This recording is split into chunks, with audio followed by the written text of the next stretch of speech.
हा सुरू करा.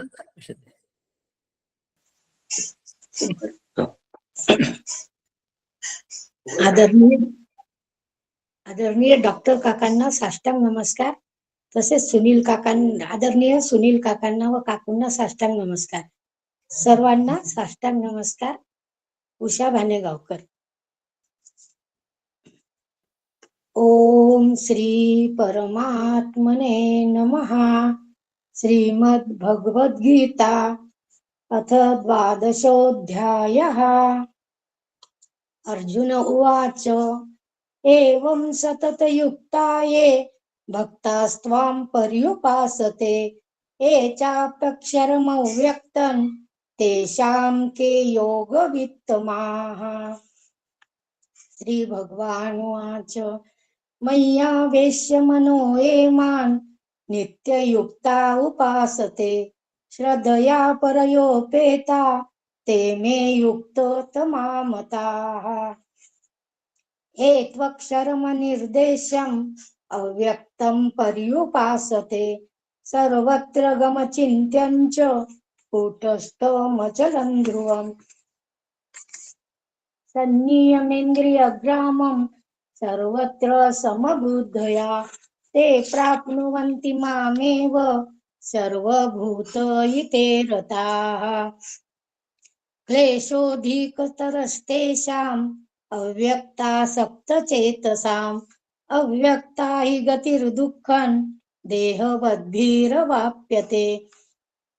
ये तु सर्वाणि कर्माणि मयि सन्न्यस्य मत्पराः अनन्येनैव योगेन मां ध्यायन्त उपासते तेषामहं समुद्धर्ता मृत्यु संसार सागरात्. भवामि न चिरात् पार्थ मय्यावेशित चेतसाम्. मय्येव मन आधत्स्व मयि बुद्धिं निवेशय निवसिष्यसि मय्येव अत ऊर्ध्वं न संशयः. अथ चित्तं समाधातुं न शक्नोषि मयि स्थिरम् अभ्यासयोगेन ततो मामिच्छाप्तुं धनञ्जय. अभ्यासेऽप्यसमर्थोऽसि मत्कर्म परमो भव मदर्थमपि कर्माणि कुर्वन् सिद्धिमवाप्स्यसि. अथैतदप्यशक्तोऽसि कर्तुं मध्योगमाश्रिताः सर्वकर्मफलत्यागं तथा कुरु यतात्मवान्. श्रेयो हि ज्ञानमभ्यासात् ज्ञानात् ध्यानं विशिष्यते ध्यानात् कर्मफलत्याग त्यागात् शान्तिरनन्तरम्. अद्वेष्टा सर्वभूतानां मैत्र करुण एव च निर्ममो निरहंकार समदुःख सुखक्षमी सन्तुष्ट सततं योगी यतात्मा दृढनिश्चया. मय्यर्पितमनो बुद्धिर्यो मद्भक्तः स मे प्रियः. यस्मान्नो द्विजते लोको लोकान्नो द्विजते च यः हर्षामर्षभयोद्वेगैर्मुक्तो यः स च मे प्रियः. अनपेक्ष शुचिर्दक्ष उदासीनो गतव्यथा सर्वारंभ परित्यागी यो मद्भक्तः स मे प्रियः. यो न रुष्यति न द्वेष्टि न शोचति न कांक्षति शुभाशुभ परित्यागी भक्तिमान्यः स मे प्रियः. समः शत्रौ च मित्रे च तथा मानापमानयोः शीतोष्ण सुख दुःखेषु समसंग विवर्जिता तुल्यनिन्दास्तुतिर्मौनी सन्तुष्टो येन केनचित् अनिकेत स्थिरमतिर्भक्तिमान् मे प्रियो नरः. एतु धर्म्यामृतमिदं यथोक्तं पर्युपासते श्रद्धधाना मतपरमा भक्तास्तेतीव मे प्रियाः. ओम तत्सदिति श्रीमद्भगवद्गीतासु उपनिषत्सु ब्रह्मविद्यायां योगशास्त्रे श्रीकृष्णार्जुन संवादे भक्तियोगो नाम द्वादशोऽध्यायः। श्रीकृष्णार्पणमस्तु। ओम हरये नमः, हरये नमः, हरये नमः. सर्वांना रामकृष्ण हरी. खूप छान उषाताई, आपण खूप छान अध्यायाचं पठण केलं आहे. धन्यवाद. परमपूज्य डॉक्टर काकांना नमस्कार करते, मंदाताईंना नमस्कार करते आणि माझे श्री गुरु सुनील दादांच्या चरणी लोटांगण घालते. आणि आपण गीता पठण करणाऱ्या उषाताईंनी खूप छान पठण केल्याबद्दल त्यांनाही नमस्कार करते. आणि श्रोते हो, आपण जगदीशमूर्ती आपल्या सगळ्यांना नमस्कार करते. आपण भक्ती योगाचा अभ्यास आता करीत आहोत. निरुपाधिक उपासना आणि उपनिषदांच्या अभ्यासातून आपण शिकत आहोत की गीता स्वाध्याय मंचाच्या या उपक्रमाच्या निमित्ताने आपण भक्तियोग अभ्यासाच्या याच्यामध्ये आपण आलेलो आहोत, जे काल आपल्याला वसुधाताईंनी फार छान प्रकाराने समजावलेलं आहे. आणि त्यांनी म्हटलं की भगवंताने निरुपाधिक उपासना 11व्या अध्यायापर्यंत सांगितली. अर्जुन जो मोहग्रस्त झाला होता, शोकाकुल झाला होता, त्याच्या शोक निवारणार्थ, त्या शोकातून अज्ञानातून त्याला काढण्यासाठी भगवंताने सांख्य योगातून, तत्वज्ञानाच्या माध्यमातून ज्ञेयत्वाची कशी उपासना करायची हे सुद्धा सांगितलं.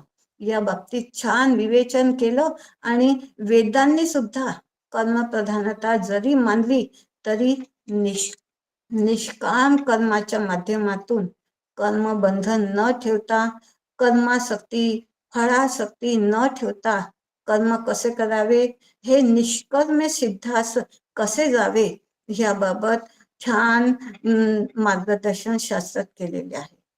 भगवंत निर्गुणाच्या माध्यमातून सगुणाची आणि सगुणाच्या संगे निर्गुणाची कशी उपासना करायची आणि मोक्षप्राप्ती करून घेण्यासाठी ह्या दोन्ही उपासना योग्य आहेत अशी ग्वाही देत आहेत. पण तरीही आत्मसंयम आणि त्यासाठी ज्ञातव्याने उपासना म्हटली तरी अवलंबन त्यासाठी लागतेच. आणि निरुपाधिक उपासना ही इंद्रियाचा विषय नाही आहे. त्यामुळे अर्जुनाच्या सगुण साकाराच्या हट्टापोटी भगवंताने विश्वरूप दर्शन सुद्धा करविले. पण त्यामागील उद्देश हाच होता की सगुणाची उपासना करायची, पण ती व्यापकतेनेच करावी लागेल अशी दिव्य दृष्टी अर्जुनाला श्री गुरुरूप श्रीकृष्ण देव बघत आहे, प्रदान करत आहेत. आणि तरीही त्या दिव्य जाणण्यासाठी श्री गुरु तर लागतातच. आणि श्री गुरु पण हे एवढं दिव्य रूप दाखवल्यावर सुद्धा अर्जुनाला अपरोक्षानुभूती नाही झाली. त्यामुळे आणि परोक्ष ज्ञान मात्र झालं आणि त्यामुळे तो समाधानाला प्राप्त नाही झाला.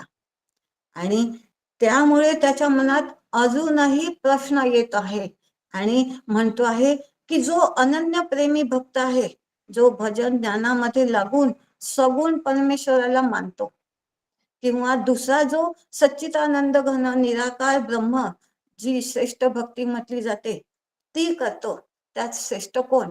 भगवंता, हे तू मला स्पष्ट सांग. इतकं समजावल्यावरही अर्जुनाच्या मनात हा प्रश्न आला आहे. या प्रश्नाचे उत्तर पुढच्या श्लोकामध्ये भगवंताने दिलेले आहे. तो श्लोक मीनाताई मारावार आपल्याला छान विस्ताराने समजावून सांगतील. मीनाताई मारावार पंढरकवड्याच्या राहणाऱ्या आहेत आणि सुनील दादांच्या अनुग्रहित आहेत. आणि पंढरकवड्यामध्ये जो मनोबोधाचा अभ्यास वर्ग चालतो त्यामध्ये त्या हिरेरीने भाग घेतात. मीनाताईंनी भजो गोविंदम साखळी प्रवचन मालिका जी मागं झाली त्यात 27वा श्लोक फार सुंदर रीतीने चिंतनाचा मांडला होता. आणि आज त्या गीता अध्याय या स्वाध्याय मंचावर दुसरा आणि तिसऱ्या श्लोकावर प्रकाश टाकतील. मी त्यांना आपल्या उद्बोधनास सुरुवात करावी अशी विनंती करते. रामकृष्ण हरी.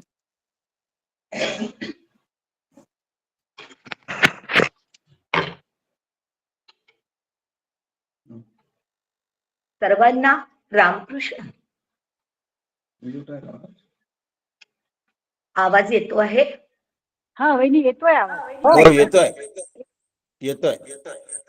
वसुदेव सुतं देवं कंसचाणूरमर्दनं देवकी परमानन्दं कृष्णं वन्दे जगद्गुरुं. कृष्णं वन्दे जगद्गुरुं. परमपूज्य सद्गुरु डॉक्टर काकास साष्टांग वंदन करते. माझे सद्गुरु डॉक्टर सुनील काकास साष्टांग दंडवत करते. आदरणीय शैला काकूस सप्रेम नमस्कार करते. गीता पठण केलं त्या उषा काकू भानेगावकर यांनाही साष्टांग नमस्कार करते.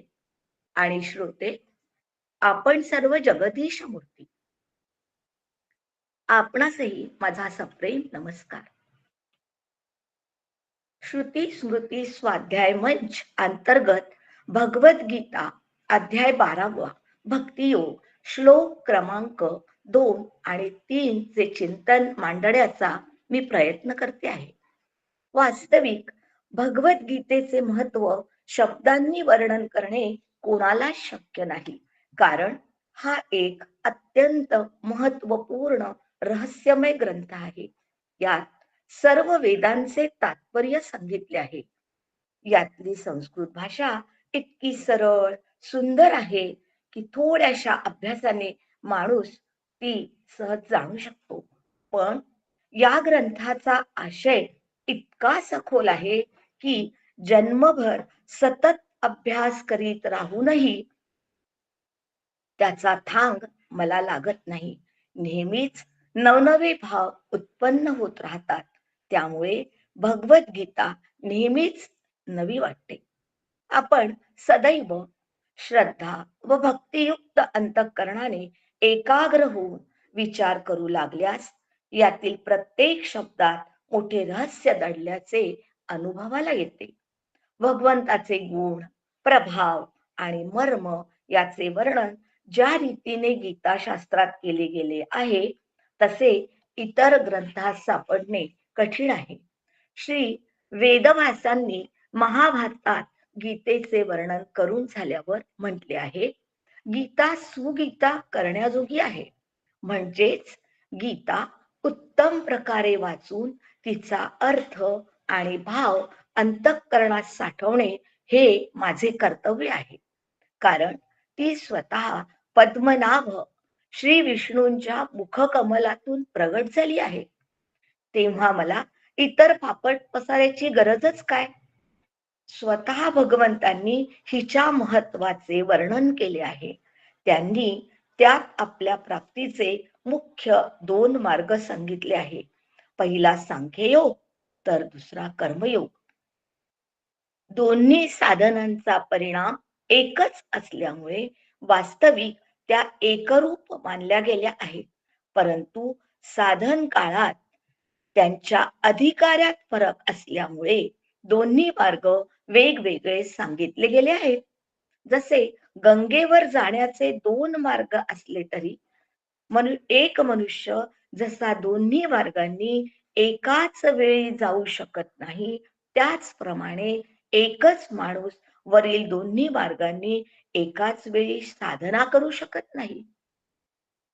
अशा वेळी सर्व कर्मे ईश्वरासाठी करणे, ईश्वराला परम आश्रय मानून आसक्तीरहित होऊन आणि कोणाविषयी वैरभाव न बाळगता ईश्वराची भक्ती करणे म्हणजेच ईश्वराला प्राप्त होणे. म्हणूनच भक्तीचे वेगवेगळे प्रकार आणि ईश्वराला प्रिय असणाऱ्या भक्तांची लक्षणे सांगणारा 12वा भक्तियोग अध्यायात पहिल्या श्लोकात अर्जुन भगवंतास प्रश्न करतात, एवं सतत युक्ता ये भक्ता स्वाम पर्युपासते ये चाप्यक्षरम व्यक्तम तेषां के योग वित्तमः. जे अनन्य प्रेमी भक्तजन पूर्वी सांगितल्याप्रमाणे निरंतर आपल्या भजन ध्यानात मग्न राहून आपण सगुण रूप परमेश्वराची आणि दुसरे जे केवळ अविनाशी सच्चिदानंद घन निराकार ब्रह्माचीच अतिश्रेष्ठ भावाने उपासना करतात, त्या दोन्ही प्रकारच्या भक्तांमध्ये उत्तम योगवेत्ते कोण? या प्रश्नाचे अतिशय सुंदर असे विवेचन काल डॉक्टर वसुधाताई देव यांनी कालच्या चिंतनात केले. थोडक्यात विश्वरूप दर्शनाचा संदर्भ घेऊन त्यांनी सविस्तर वर्णन आपल्यासाठी केले. भगवान अर्जुनाला सांगतात, हे माझे रूप पाहावयास मिळणे फार दुर्लभ आहे. देवांना सुद्धा ते पाहण्याची फार उत्कंठा असते. माझे हे रूप जसे पाहिलेस तसे ते वेदाध्ययन, दान किंवा यज्ञानेही कोणी पाहणे शक्य नाही. केवळ अनन्य भक्तीनेच मला मी जसा आहे तसे जाणणे, पाहणे व तत्वतः मद्रूप होणे शक्य आहे. जो सर्व कर्म केवळ माझ्यासाठी करतो, मतपरायण होऊन राहतो, सर्व संगांचा त्याग करून कोणाशीच वैर धरत नाही, तो मला येऊन मिळतो, असे सुंदर वर्णन काल आपण वसुधाताईंकडून ऐकले. आज त्या प्रश्नाचे उत्तर भगवंत काय देतात त्यासाठी आपण दुसरा व तिसरा श्लोक बघणार आहोत. ते श्लोक असे आहेत. मय्या वेश्य मनो ये माम नित्ययुक्ता उपासते श्रद्धया परयोपेताच ते मे युक्ततमा मतः. आणि तिसरा श्लोक असा आहे. ये त्वक्षरम निर्देशम अव्यक्तम पर्युपासते सर्वत्र गमचिंत्यंच कूटस्थ मचलम ध्रुवम. याचा सरळ अर्थ पाहू गेल्यास श्री भगवान म्हणतात, माझ्या ठिकाणी मन एकाग्र करून निरंतर माझ्या ध्यानात भजनात रत झालेले जे भक्तगण अतिशय श्रेष्ठ श्रद्धेने युक्त होऊन मला सगुण रूप परमेश्वराला भजतात, ते मला योग्यांमधील अति उत्तम योगी वाटतात. बुद्धीच्या पलीकडे असणाऱ्या सर्वव्यापी अवर्णनीय स्वरूप आणि नेहमी ब्रह्माची निरंतर ऐक्य भावनेने ध्यान करीत उपासना करतात, ते सर्व प्राणी मात्रांच्या कल्याणात तत्पर आणि सर्वांच्या ठिकाणी भाव ठेवणारे योगी मला येऊन मिळतात. अर्जुनाच्या प्रश्नाला भगवंतानी दिलेले उत्तर, अर्थात तो अभ्यास, ती साधना मी माझ्या आचरणात कितपत उतरविणार व आपले हे साधून घेऊन ईशकृपेने मला सद्गुरू मिळाले, त्यांनी दिलेली साधना उपासना कशी व्हावी हे समजून घेण्यात व माझे समजून घेण्यात मला लाभ घेता यावा, ते मला आचरणात आणता यावं. तर प्रथम माझे मन कसे पाहिजे, तर भगवंतमय झाले पाहिजे. यासाठी समर्थांनी माझे मन त्याच काळी ओळखून मनोबोधाचे लेखन केले. ते आपण सर्वांनी अभ्यासले. माझ्या मनाला बोध देण्यासाठी समर्थांनी 205 श्लोकांची रचना केली. मनाची मयी आवेश मनहा म्हणजेच त्यात शिरून अशी उपासना मला करायची आहे. आणि समर्थ म्हणतात ना, उपासनेला दृढ चाल व्हावे, भूदेव संता श्री सदा नमावे. मग अशी अखंड उपासना मला का करता येऊ नये? पण मी काय करते, काय करत आली? देवपूजा, पारायणे, जप, व्रतवैकल्य इत्यादी असे केल्यावर मी काय केले हे सुद्धा सांगत सुटते. हा आम्हा महिला वर्गांना फार शौक असतो आणि केलेल्या गोष्टीचा आपण जणू काही प्रसाद इतरांना देत असतो. अखेरच्या दिवशी असं म्हणतो की आज ना माझी 51 पारायण विजय ग्रंथाची पूर्ण झाली, आपण याल का समाप्तीला? आणि संपलं, तिथेच थांबतो. असे करत असताना आपण म्हणजे मी आपल्या भारतीय संस्कृतीत अनेक सणवार दिलेले आहेत, ते सुद्धा आपण साजरे करतो. त्यात नागपंचमी, नागपूजन करतो, पोळा बैलपूजन करतो, वटसावित्री वटवृक्षाचे पूजन करतो. कार्तिक मास गेला त्यात आपण आवळी पूजन सुद्धा केले. अशी वृक्ष, प्राणी, पशु, पक्षी अशा सर्वांचे पूजन आपल्याकडून घडते आणि ते आपण घडवितो. करीत नाही असे नाही. हे सर्व आपण केलेच पाहिजे. मी सुद्धा करते.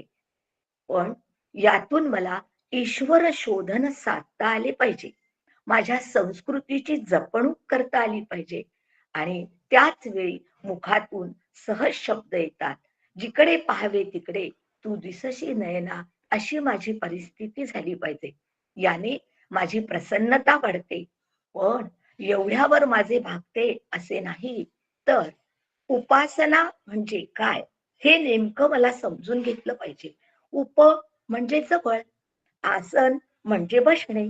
नुसत्या शरीराने नव्हे तर मनाने आणि बुद्धीने भगवंताशी मिसळून राहणे याला उपासना असे म्हणतात. मनाने, शरीराने, बुद्धीने बसणे हे नित्ययुक्त असणे व मन आत ठेवून परमश्रद्धेने भगवंताची उपासना करतो. म्हणून भगवंत म्हणतात, मय्यावेश्य मनो ये माम नित्ययुक्ता उपासते. आणि तेच खरे मला येऊन मिळतात. मी त्यांना आपले म्हणतो. म्हणून मी माझ्या गुरूंनी दिलेली साधना अशीच नित्य सांभाळली पाहिजे. पण माझी श्रद्धा ढळता कामा नये. मला खूप सावध राहता आले पाहिजे. आपली श्रद्धा असते का ते मला तपासून बघता आले पाहिजे. उदाहरणार्थ, आपण अनेक प्रवचने, कीर्तने ऐकतो, ग्रंथ वाचतो, तेव्हा माझ्या मनात अनेक प्रश्न येतात. असे होईल का? ऐकतो ते खरे असेल का? कितीतरी प्रश्न येतात. ते का येतात? तर माझी दृढ श्रद्धा नसते. ती दृढ असावयास पाहिजे. शास्त्र, गुरु व देवता यांवर दृढ श्रद्धा असलीच पाहिजे. तरच मी या मार्गात पुढे वाटचाल करू शकेल. हे झाले परमार्थात. मला यात तर यायचेच आहे. पुढे मार्ग क्रमण करायचेच आहे. आपण व्यवहारात असतो आणि व्यवहारात सुद्धा आपली श्रद्धा असते का? नवरा, मुलगा, वडील, बायको इत्यादी सर्व नात्यांवर आपला ठाम विश्वास असतो का? नाही म्हणावे की हो म्हणावे हे चटकन उत्तर मला देता येत नाही. कारण श्रद्धा ठेवणे माणसाला जणू स्वतःच्या मरणाइतके भयंकर वाटते. कारण स्वतःच्या श्रद्धेमध्ये याचे स्वतंत्र अस्तित्वच राहत नाही.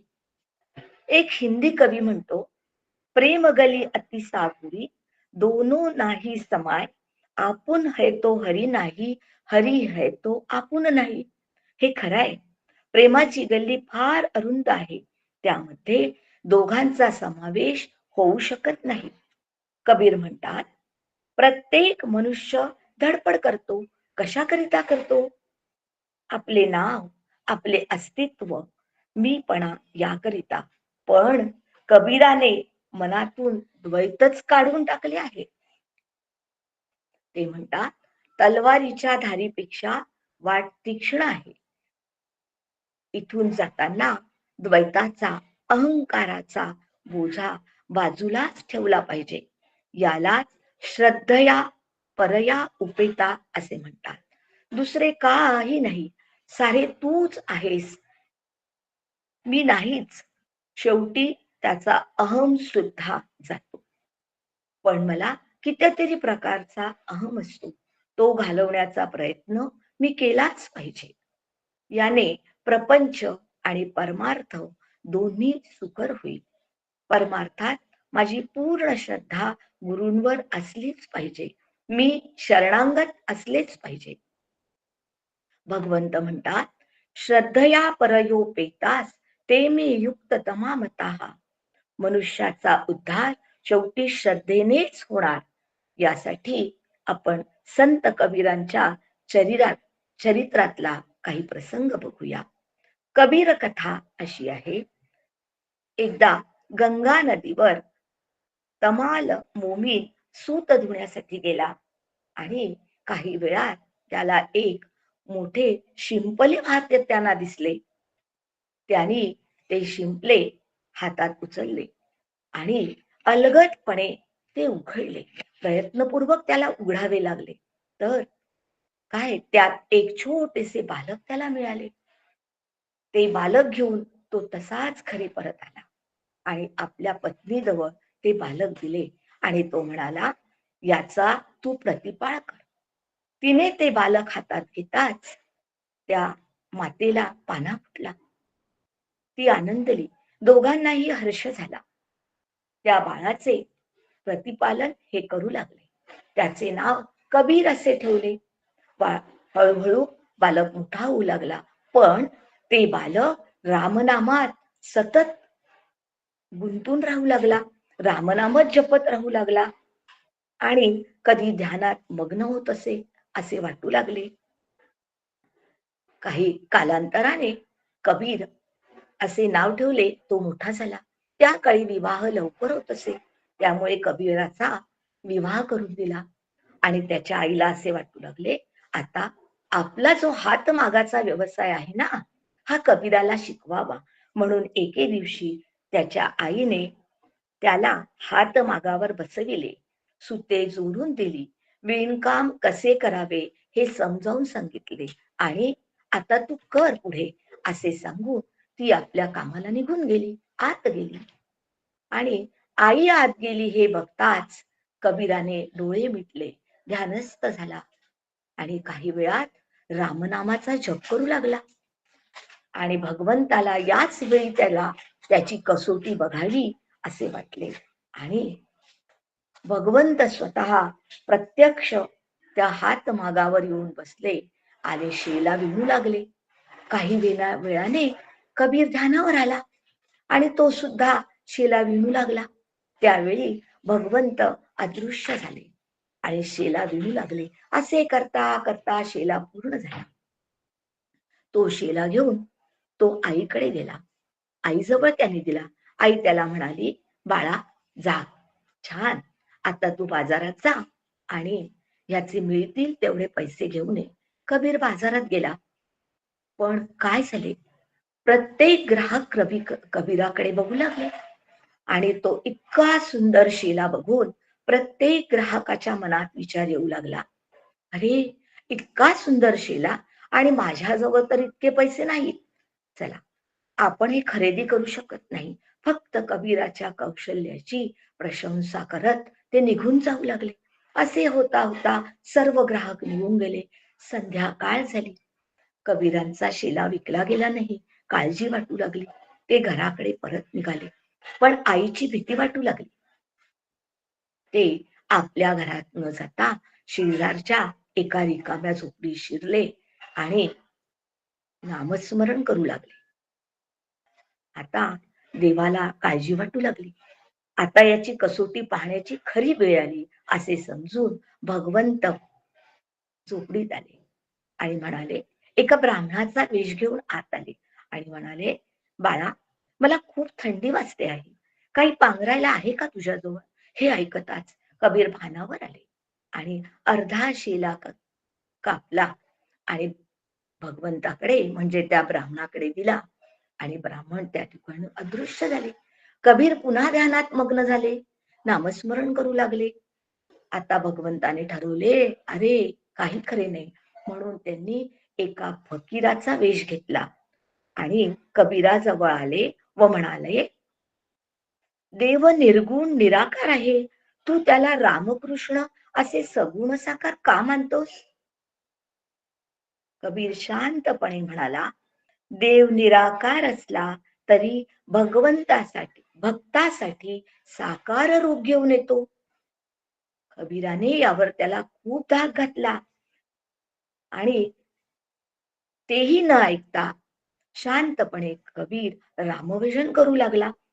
फकीराने पटकन विषय बदलला आणि मला काही पांघरायला दे असे म्हणून ते ऐकत पुन्हा कबीराने उरलेला अर्धा शिला त्या फकीरास दिला आणि आपली काळजी मिटली याचा त्याला आनंद झाला आणि भजन करू लागला. पण ते त्याने काही सोडले नाही. तो अतिशय गुंग झाला.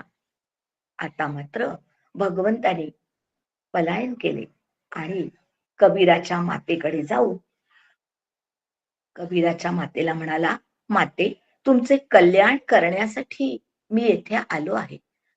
तुम्हाला कल्पना आहे का तुमचा कबीर कुठे आहे?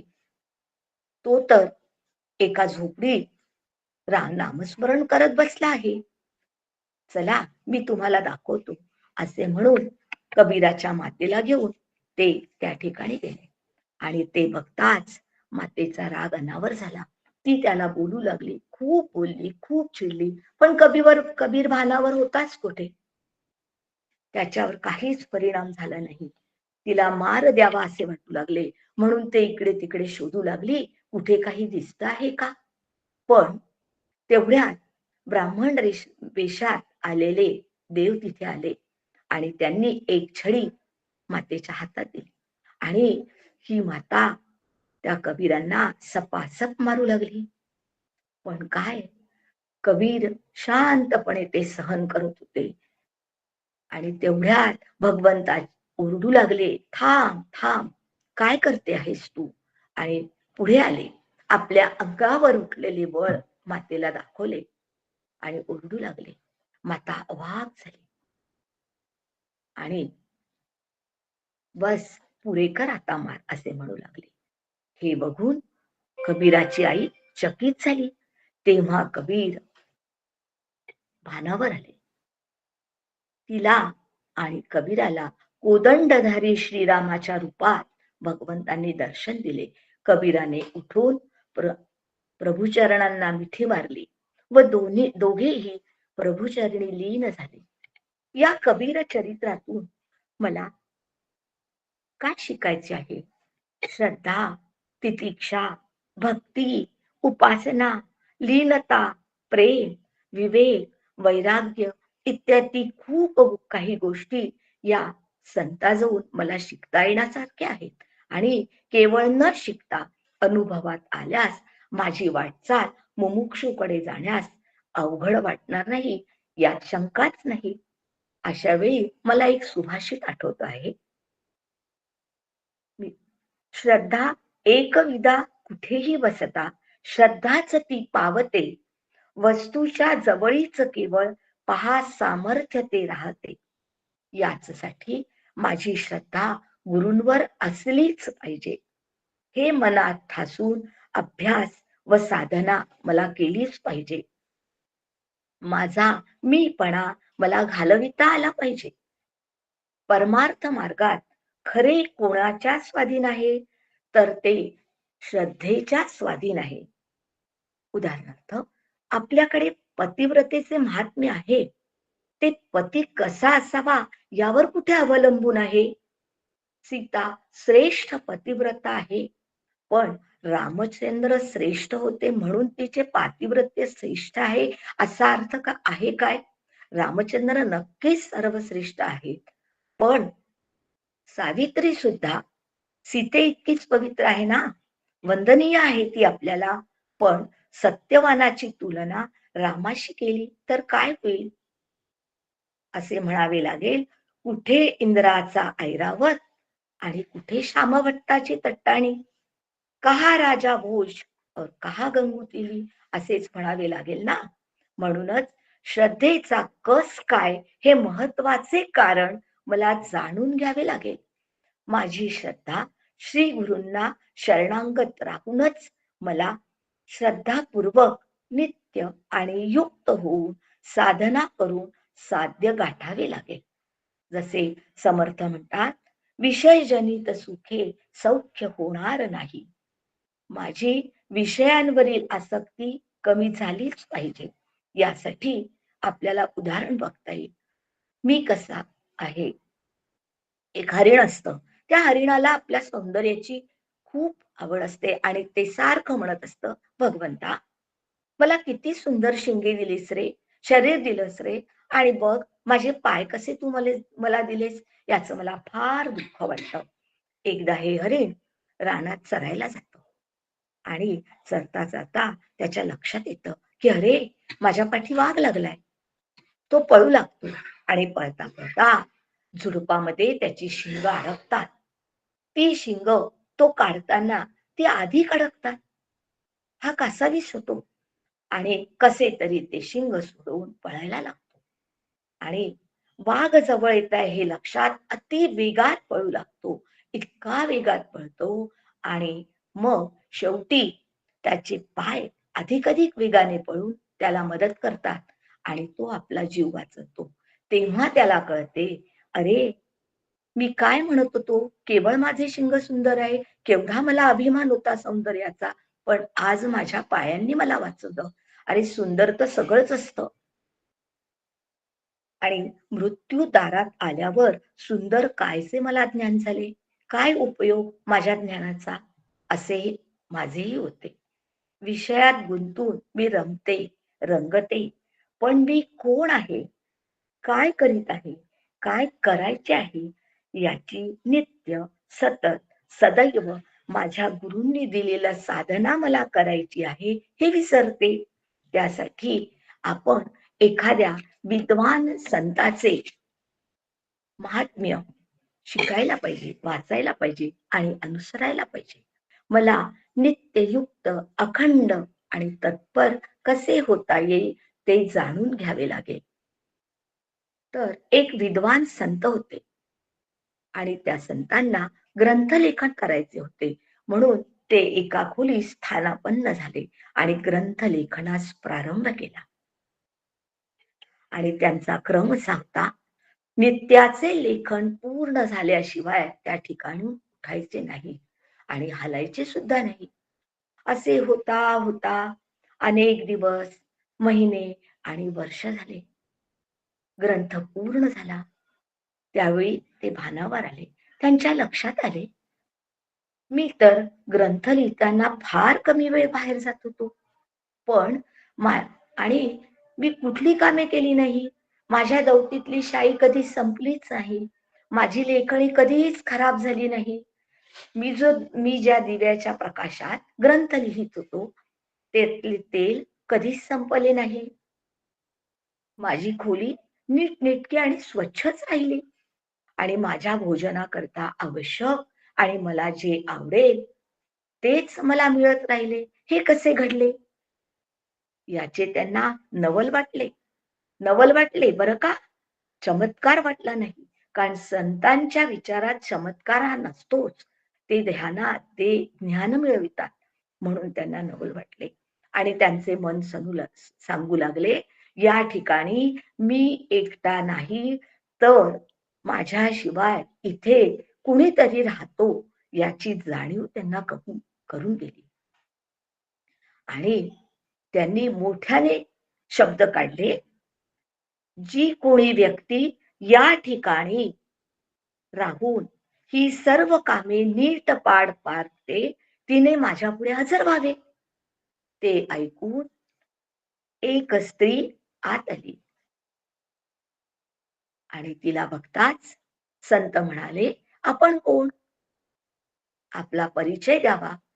तिने नमस्कार केला आणि ती आपली पत्नी असे उत्तर तिने त्यांना दिले. आपला परिचय ती म्हणाली, 18 वर्षांपूर्वी मी आपल्याशी विवाहित झालेली आहे. हे ऐकताच हे विचारात पडले. हे तर इतके तल्लीन झालेले होते ग्रंथलेखनात की तिचे नावही विसरून गेले होते. आणि ते म्हणाले, आपले नाव? ती म्हणाली, भामती. तेव्हा त्यांनी आपल्या ग्रंथास भामती हे नाव दिले. तत्पूर्वी त्यांनी तिला विचारले, मी आपणास काय देऊ? ती म्हणाली, मला काहीही नको. आपण माझ्याशी बोलला हेच मला खूप पावले आहे. काही नको.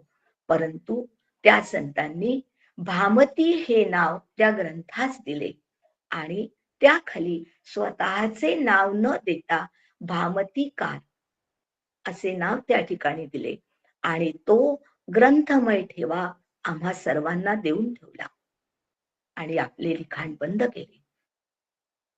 असे हे थोर संत. हे उदाहरण सुनील काकांनी दिलेले मी पुन्हा आपणास सांगितले. काही फरक पण पडू शकतो. अशा थोर संत व सद्गुरूंचा लाभ मला मिळतो हे माझे भाग्य असे मला वाटते. त्याचा लाभ मला घेता आला पाहिजे. श्रद्धेने हे जमलेच पाहिजे. नित्य नवा दिस जागृतीचा नवनवोन्मेष शालिनीचा असे असावे. गीता म्हटली, वाचली, ऐकली नव्हे, तिचे विचार आचरणात आणून सुख दुःख समान वाटले पाहिजे. आनंदी जगून सुखरूपतेकडे जाता आले पाहिजे. अज्ञान व अहंकार जाऊन मीची ओळख मला तेव्हाच होते. मुरारी नावाचा एक कवी आहे. तो म्हणतो, सरस्वतीची उपासना खूप लोक करतात, पण सरस्वतीचे सार ज्यांना कळते असे किती असतात बरे. असेच माझे आहे. मी सांगू एक छोटेसे उदाहरण. स्वयंपाकघरातली पळी असते ना, तिच्याच प्रमाणे माझी आई आहे. तिला पदार्थांची किती चव कळते हो. आमटीत, भाजीत, कोशिंबिरीत बुचकाळतात तेव्हा तिला चव विचारा. तिला माहित नसते. त्या पळीला चव जशी माहित नसते, तसेच माझ्या मनाचे होते. कीर्तन ऐकते, प्रवचन ऐकते, भजन, पोथीपरण, नामस्मरण, तीर्थयात्रा सगळं करतोस असं जेव्हा विचारलं जातं तेव्हा मी म्हणते, होय ना. मग तू कुठे आहेस? कोण आहेस? देव कुठे आहे? तो कसा मिळेल? याचं उत्तर साधताना अडखळते. का? तर माझी श्रद्धा टिकत नाही, अनुसंधान टिकत नाही. गुरूंच्या आज्ञेचे तंतोतंत पालन केले तर माझी श्रद्धा दृढ होऊन त्याचे सार मला समजते. हे मला जाणून घ्यायचे आहे. आपण आपल्या सद्गुरू सुनील काकांच्या अधिकारवाणीतून प्रश्नोपनिषद श्रवण केले. आत्मज्ञान जाणून घेण्यास ते 6 शिष्य पिप्पलाद मुनींकडे आले. तेव्हा पिप्पलाद मुनी त्यांना म्हणाले की आपण योग्यतेने व तयारीने अधिकारी आहात हे मी जाणतो, पण तरीही तुम्ही या आश्रमात 1 वर्ष वास्तव्य करा.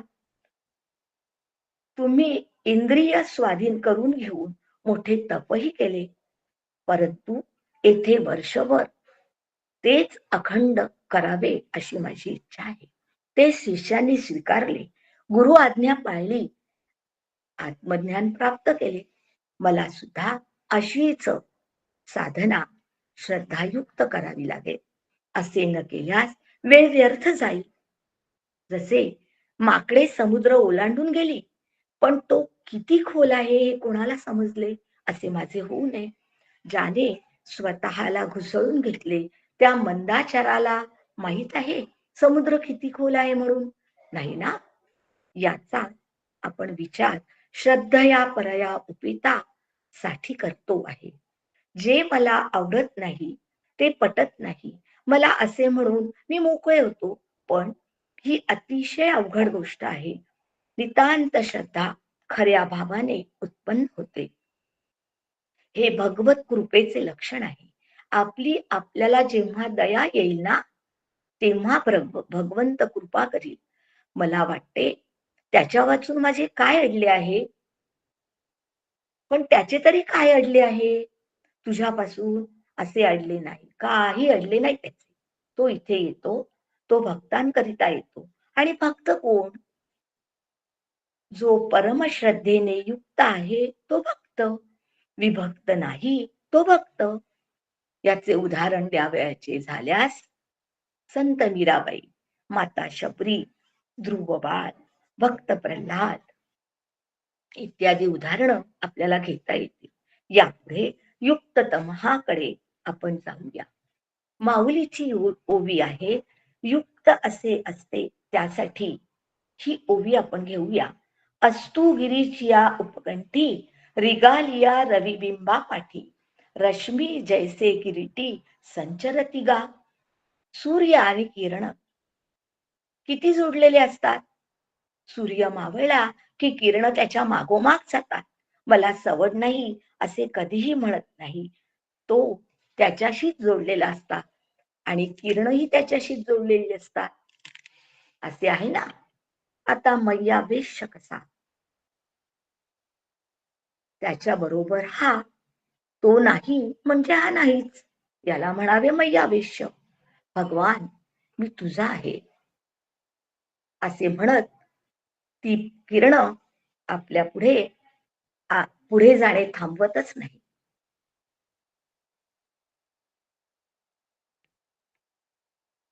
तशी माझी वृत्ती तैलधारावत अखंड राहिली पाहिजे.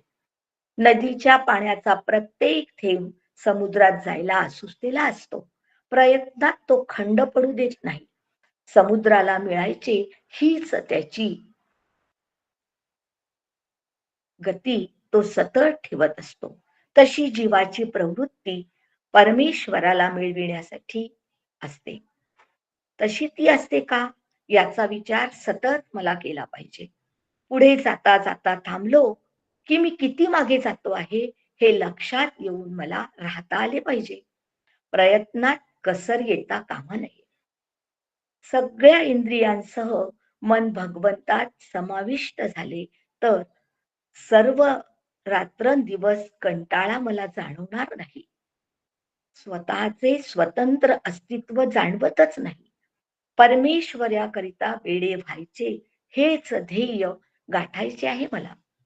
तेच राहतो, तेच करतो असा ज्याने आपलेपणा मला अर्पण केला तोच मला येऊन मिळतो असे सांगून भगवंत आपला शिष्य अर्जुन यास उत्तर देतो आहे. पण येथे मला अर्जुनाच्या ठिकाणी मी व भगवंताचे ठिकाणी माझे सद्गुरु हे लक्षात ठेवायचे आहे. ज्याप्रमाणे ती सूर्यकिरण त्याच्याशी जोडून राहिले त्याप्रमाणे मला राहता आले पाहिजे. भगवान आद्य शंकराचार्य म्हणतात ना, तू माझा आहे असे म्हणण्यामध्ये अहंकार आहे.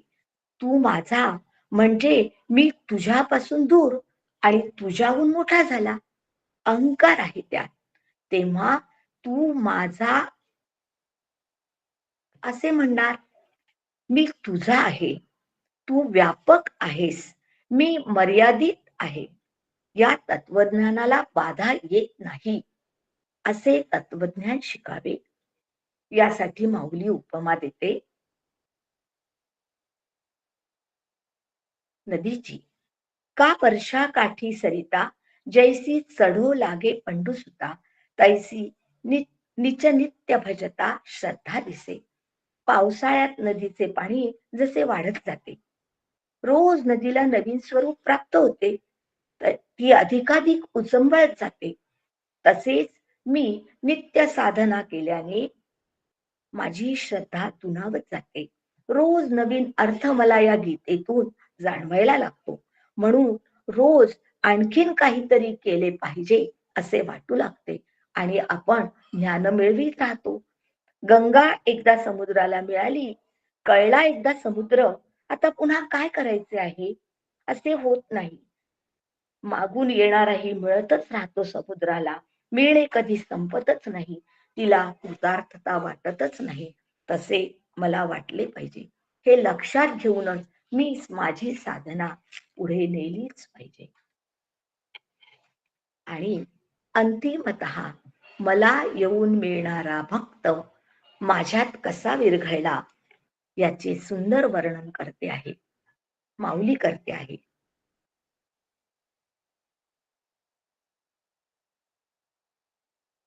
यापुढे आपण येत्वक्षरम निर्देशम अव्यक्तम पर्युपासते सर्वत्र गम चिंत्यंच कूटस्थमचलम ध्रुव याकडे वळूया. पण त्यापूर्वी एक उदाहरण सांगावेसे वाटते की अंतिमतः तू मला येऊन मिळतोस तो कसा. यासाठी माऊली म्हणते, याचे सुंदर माऊली वर्णन करते आहे. मीठ पाण्यात विरघळते तसा नाही, साखर पाण्यात विरघळते तसा नाही, मातीचे ढेकूळ पाण्यात विरघळते तसा तू मिळतो आहेस नाही, नाहीच नाही. मग कसा बरे? बर्फ पाण्यात विरघळतो तसा का? साखर गोडपणा पाण्यात ठेवून विरघळते, मीठ खारटपणात ठेवून विरघळतं आणि मातीचे ढेकूळ गढूळपणा ठेवून विरघळतं. हे सगळे आपला अंश शिल्लक ठेवतात, पण बर्फ मात्र पाण्यात विरघळल्यानंतर त्याचा खडा शोधून गेल्यास तो सापडत नाही. त्याप्रमाणे भक्त माझ्यात येऊन मिसळला पाहिजे, मला मिळाला पाहिजे, तरच तुझी साधना पूर्णतेकडे जाईल. पुढे भगवंत म्हणतात, अर्जुना, जे योगी जन त्या अक्षर ब्रह्माला ते अनिर्देश, अव्यक्त, सर्वव्यापी, अचिंत्य, कुटस्थ, अचल, नित्य आहे अशा बोधाने निरंतर भजतात, तेच मला येऊन मिळतात. अर्जुना, आता मी त्यांच्याविषयी अक्षर अव्यक्त उपासकांबद्दल तुला सांगतो आहे, नीट ऐक. विषय पहा, त्यांच्या उपासनेतील बोध पहा. जसे उपास्य तसा बोध, व हीच खरी उपासना होय. त्याचे उपास्य बळ. त्याने तुला कळेल की युक्ततर वा युक्ततमाचा प्रश्नच उठत नाही. त्यांच्या बाबतीत तर तो उठूच शकत नाही. युक्ततर वा युक्ततम म्हणजे दोन. त्यांच्यात योगी आणि योग याविषयी काहीच नसते. पहा त्यांचा बोध. अनिर्देशस्य, अव्यक्त अक्षराची उपासना, अक्षराची लक्षणे म्हणजे विषयी विषयांच्या अतीत होणे. त्यात सत्यत्व बोध मुळीच नसतो. मी आणि जगत या बोधाला जागाच नसते. हे आहे त्यांच्या बोधाचे स्वरूप. त्यांच्या बोधाचे वैशिष्ट्य हे काही मीला दाबणे वा दडपणे नव्हे, हे प्रतिक्रियेतून नव्हे. विषय सत्यत्व बोधाचे विविध पैलू दाखवून कृष्ण यावर विविध प्रकारांनी जोर देत आहे. ते मला लक्षात घेतले पाहिजे. जसे अनिर्देश म्हणजे कुठलेच विशिष्टकरण नसणे, कारण त्यांच्यासाठी विषयी वा विषय नाही, हे मला जाणून घ्यायचे आहे. पुढे सर्वत्र ग म्हणजे रज्जू सर्पाप्रमाणे. रज्जूच सर्प रूपाने भासतो ना. सर्पाला वेगळे अस्तित्व नाही. त्याचा बोध एकम नाही, तर एकम अद्वितीय असा असतो. अचिंत्य म्हणजे विचार करणारा. विचार करणे, सर्व काही प्रभूच आहेत हा बोध असणे. त्यांचा जग सत्य हा बोध पूर्णपणे निमाला असतो.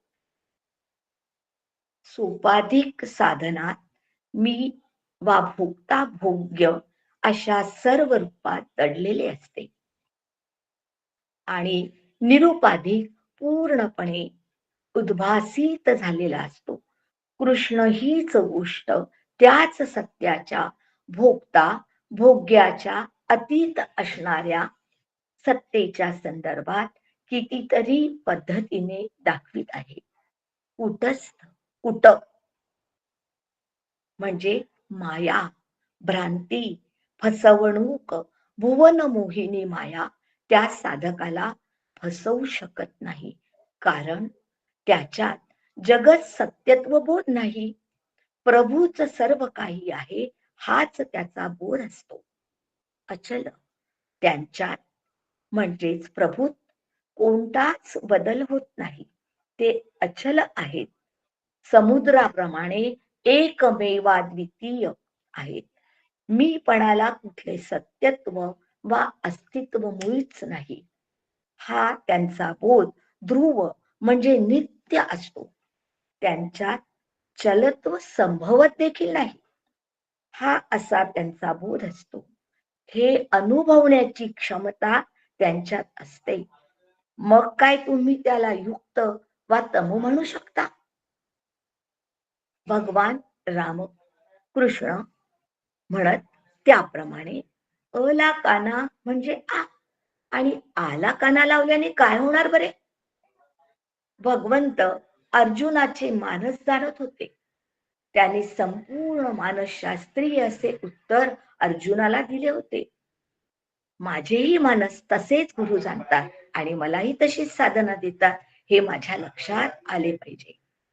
पुढे भगवंत म्हणतात, अर्जुना तुझ्यात मात्र तशी पात्रता आज नाही, पण तरीही तू आजच ऍट द सेम टाइम युक्ततम आहेस, कारण तू त्याच सत्याशी खोलवर युक्त आहेस आणि म्हणून त्या सत्यात अधिकाधिक डुबी घे. त्याने तुझ्या मनातील मळ निघून जाईल, चित्त शुद्ध होईल व तूही हळूहळू त्याच्याच सारखा होशील. कळीचे फूल होईल, शिधा अन्नात परिणत होईल. म्हणून साधना करीत चल. हा बोध अर्जुनाच्या रूपाने मला आहे हे मला संपूर्णतः समजून घ्यायचे आहे. साधना करीत चल. तुझ्या मनातून हा विकल्प, ही टोचणी काढून टाक की मी जर युक्ततम आहे तर ते काय आहेत इत्यादी श्रेष्ठ वा कनिष्ठ असण्याचा प्रश्नच नाही. प्रश्न आहे प्रगतीचा, उन्नतीचा, कळीचे फूल होण्याचा. आणि ते कळीचे फूल होण्याचा पूर्ण प्रयत्न अर्जुनाला या ठिकाणी उत्तर देताना भगवंताने जे उत्तर दिलं ते उत्तर मला नीट समजून घेता आले तर मी सुद्धा पुढच्या वाटेला नक्कीच भराभर जाऊ शकेन आणि माझ्या सद्गुरूंची आज्ञा मी पाळेन. आणि या ठिकाणी माझ्या वाणीला विराम देण्यापूर्वी माझी झालेली सेवा माझ्या सद्गुरु चरणी अर्पण करते. सर्वांना रामकृष्ण हरी. नमस्कार करते.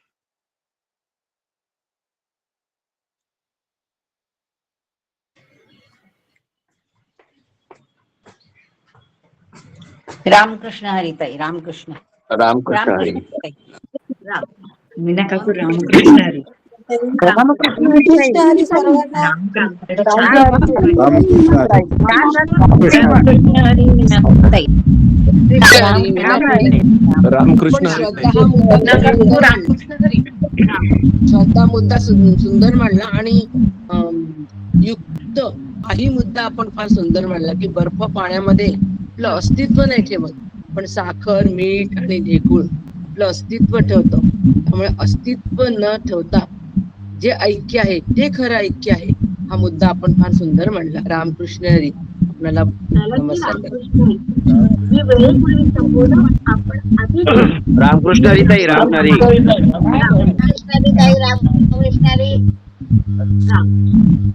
रामकृष्ण हरी मीनाताई. रामकृष्ण हरी. रामकृष्ण हरी. रामकृष्ण हरी मीनाताई. रामकृष्ण रामकृष्णताई. हरी. रामकृष्ण हरी राम मीना. राम रामकृष्ण राम. राम रामकृष्ण हरी काकू. नमस्कार. राम छान सांगितलं कथा. रामकृष्ण हरी काकू. उदाहरण देऊन खूप छान सांगितलं. रामकृष्ण हरी काकू.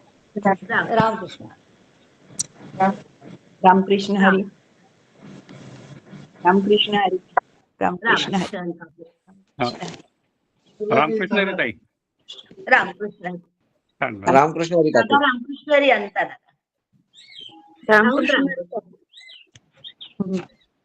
प्रतिभा काकू. रामकृष्ण हरी. छान छान छान सांगितलं. सोप्या भाषेत सांगितलं, अगदी छान समजलं. सुधारणा. तसंच आहे.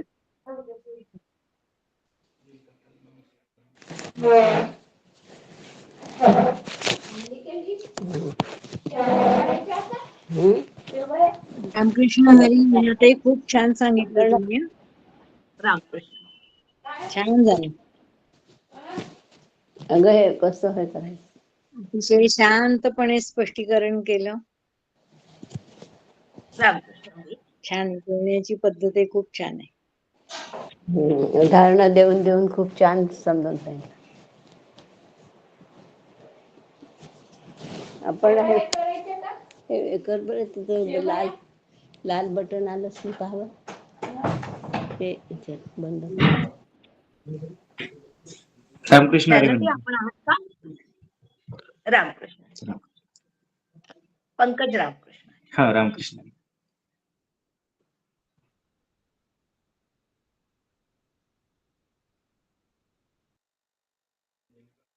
फोन करून बोलते ना असं झालं. रामकृष्ण हरी. ते खूप सुंदर. रामकृष्ण हरी. रामकृष्ण हरी. रामकृष्ण हरी. आम्ही रामकृष्ण हरी. रामकृष्ण हरी. छान ते वेळेपूर्वी माझं होतं हे माझं हे आहे. नेहमी वेळेच्या आधी संपतं असं व्हायला नको असं मला वाटतं बा मी. 5 मिनिटं आधी सुरू झालं होतं तुमचं. हो. हा, वेळेच्या 5 मिनिटं आधी सुरू झालं होतं तुमचं, त्याच्यामुळे तुम्हाला ते 5 मिनिटे वाटून राहिले. पण मला ते वाटलं असं.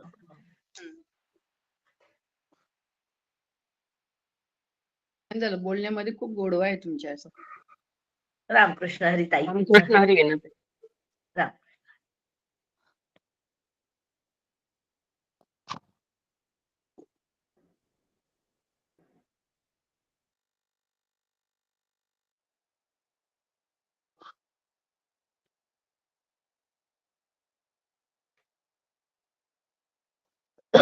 रामकृष्ण हरी. रामकृष्ण हरी.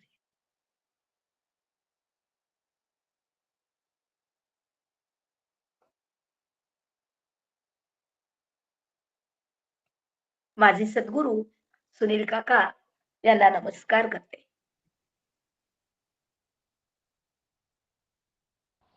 रामकृष्ण हरी. फोन काका? करतो तुम्हाला. हो हो हो चालेल. मी करणारच होते नमस्कार करून. हे झाल्यावर रिमूव्ह होते. करा, मग तुमच्या फोनची वाट बघतो. हो हो करते.